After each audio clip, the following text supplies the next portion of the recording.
Is Putin ready to join Iran's war effort as the fragile truce dramatically breaks apart, with the vital Strait of Hormuz shut down once again? Does a top Putin aide drop major hints about nuclear options and Hormuz control amid devastating blasts rocking both Iran and Lebanon? Israel bombs Lebanon while fresh explosions hit Iranian cities, with Netanyahu aggressively restarting the all-out war again? Is Trump's carefully negotiated two-week ceasefire completely falling apart within just the first 2 days, paving the way for Putin's grand military entry? As the fragile America-Iran ceasefire appeared to be cracking, Russian Security Council Deputy Chairman Dmitry Medvedev made a striking statement about Iran's regional leverage. Medvedev described the Strait of Hormuz as Iran's real nuclear weapon, portraying control of the waterway as a strategic deterrent with global economic consequences. In a post on X, Putin's advisor said Iran has effectively demonstrated its strategic leverage by repeatedly shutting the strait and disrupting global energy flows. A few hours later, Medvedev added, "Here it is. The Strait of Hormuz is closed again. The weapons are working," framing the closure as a visible test of Iran's coercive capabilities. Medvedev's comment came after Iranian media reported that the strait had been blockaded once more, reigniting shipment route concerns during the ceasefire window. This renewed closure took place shortly after Israel intensified its bombardment of Lebanon, which Iran has publicly called a violation of the broader truce framework. In his statement, the former Russian president also raised doubts about how the truce might unfold, suggesting it could be short-lived if underlying disputes remain unresolved.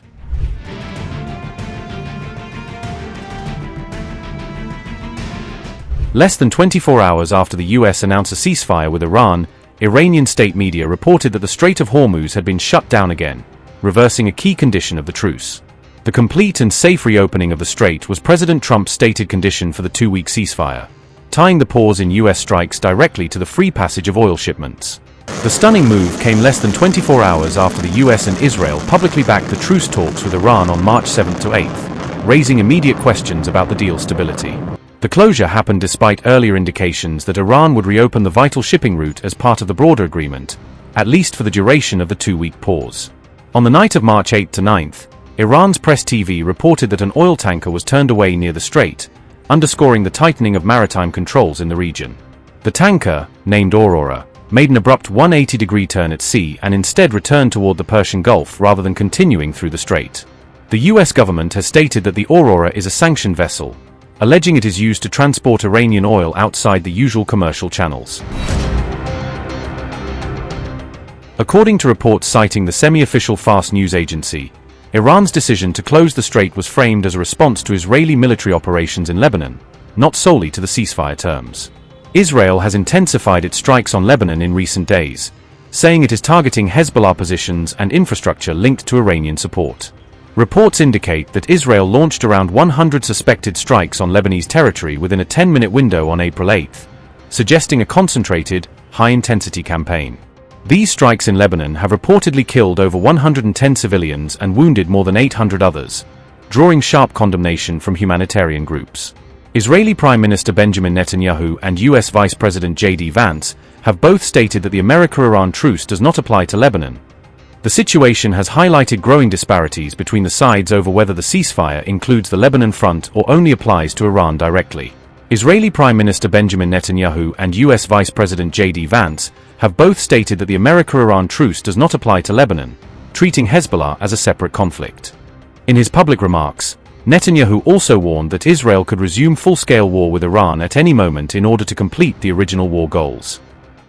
I think the Iranians thought that the ceasefire included Lebanon, and it just didn't. We never made that promise. We never indicated that was going to be the case. What we said is that the ceasefire would be focused on Iran, and the ceasefire would be focused on America's allies, both Israel and the Gulf Arab states.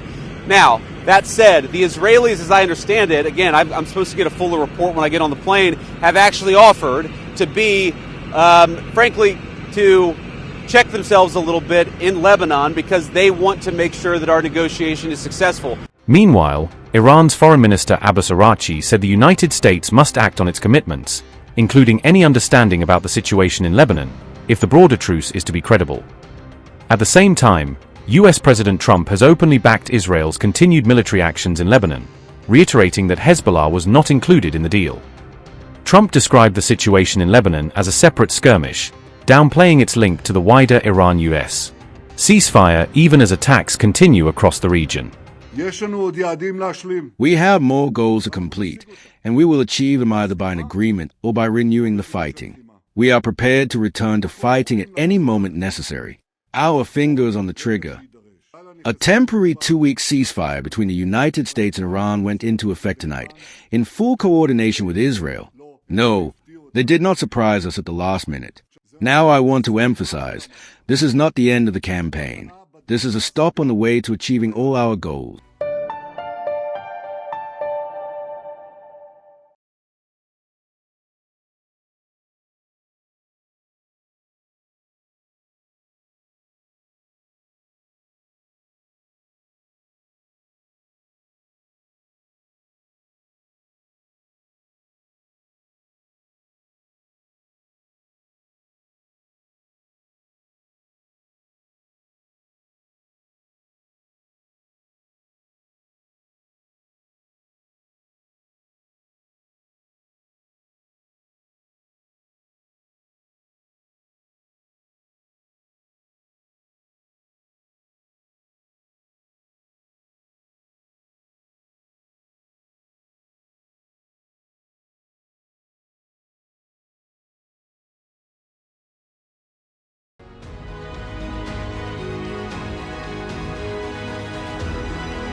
$25 crore गरीब गरीबी को परास्त करके बाहर निकले।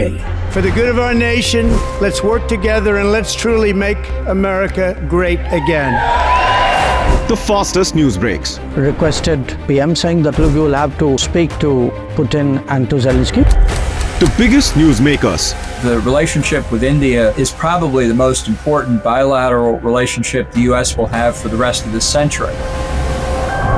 The capital delivered quite an election result today. Expert analysis. The million-dollar question today is how to stop this dance of death. Ground reports. I'm standing at the crossroad of the Kumbh Mela. Behind me are more than 100 entry ghats. Long-form interviews. Exclusionary politics is reflected in Manipur case as well. You don't bother because this is a small state. Deep dive into burning issues. It's often said DRC could be the richest country in the whole world. It's because of what sits underneath. Why exactly did the US topple the Sheikh Hasina government? HD videos. We don't just break news, we break it down.